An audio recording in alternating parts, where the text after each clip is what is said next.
ನಮಸ್ಕಾರ ಎಲ್ರಿಗೂ. ಇವತ್ತು ನಾನು ಮಾರ್ನಿಂಗು ಬ್ರೇಕ್ಫಾಸ್ಟಿಗೋಸ್ಕರ ಸದ್ಗುರು ಅವ್ರ ರೆಸಿಪಿ ನೆನೆಸಿಟ್ಟಿರೋಂಥ ಕಡಲೆಕಾಯಿ ಬೀಜಕ್ಕೆ ಬಾಳೆಹಣ್ಣು ಸೇರಿಸ್ಕೊಂಡು ಗ್ರೈಂಡ್ ಮಾಡ್ಕೊತಾ ಇದ್ದೀನಿ. ಅದಕ್ಕೆ ಬೇಕಾಗಿರೋಷ್ಟು ನೀರು ಸೇರಿಸ್ಕೊಂಡು ಜೇನುತುಪ್ಪ ಸೇರಿಸ್ಕೊಂಡು ಇದನ್ನು ನಾನು ಬ್ರೇಕ್ಫಾಸ್ಟ್ ಆಗಿ ತೊಗೊತಾ ಇದ್ದೀನಿ. ಟೇಸ್ಟು ತುಂಬಾ ಚೆನ್ನಾಗಿತ್ತು, ಹಾಗೆ ಇದು ಹೆಲ್ತ್ಗೂ ಕೂಡ ತುಂಬಾ ಒಳ್ಳೆಯದು. ಅದನ್ನು ಮುಗಿಸ್ಕೊಂಡು ನಾನು ಹೊರಟಿದ್ದು ನಮ್ಮ ಅಮ್ಮನ ಮನೆಗೆ. ಇಲ್ಲಿ ನಾವು ಒಚ್ಚ ಮಾಡ್ತಾ ಇದ್ವಿ. ನೀವು ಹಬ್ಬಕ್ಕಾಗಿರ್ಬೋದು, ನಾರ್ಮಲ್ ಫಂಕ್ಷನ್ಗಾಗಿರ್ಬೋದು, ನೀವು ಮಾಡಿದ್ರಂತೂ ತುಂಬಾ ಒಂದು ಹಬ್ಬದ ಕಳೆ ಅಂತಲೇ ಹೇಳ್ಬೋದು. ಈ ಒಚ್ಚ ಕೆಲವೊಬ್ಬರು ಸ್ಟೀಮ್ ಮಾಡಿ ಕೂಡ ತಿಂತಾರೆ.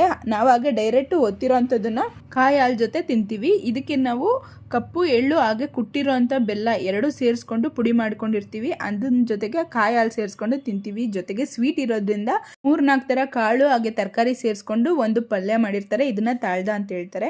ಹಾಗೆ ಹಳ್ಳಿ ಸ್ಟೈಲಲ್ಲೇ ಅಮ್ಮ ಸಾಂಬಾರು ಕೂಡ ಮಾಡಿದ್ರು. ಹಾಗೆ ಈ ರೆಸಿಪಿ ಯಾರಿಗಿಷ್ಟ ಅಂತ ಕಮೆಂಟ್ ಮಾಡಿ. ಈ ವಿಡಿಯೋ ಇಷ್ಟ ಆಗಿದ್ರೆ ನನ್ನ ಚಾನಲ್ನ ಇನ್ನೂ ಸಬ್ಸ್ಕ್ರೈಬ್ ಮಾಡ್ಕೊಂಡಿಲ್ಲ ಅಂದರೆ ಪ್ಲೀಸ್ ಸಬ್ಸ್ಕ್ರೈಬ್ ಮಾಡ್ಕೊಳ್ಳಿ. Thanks for watching.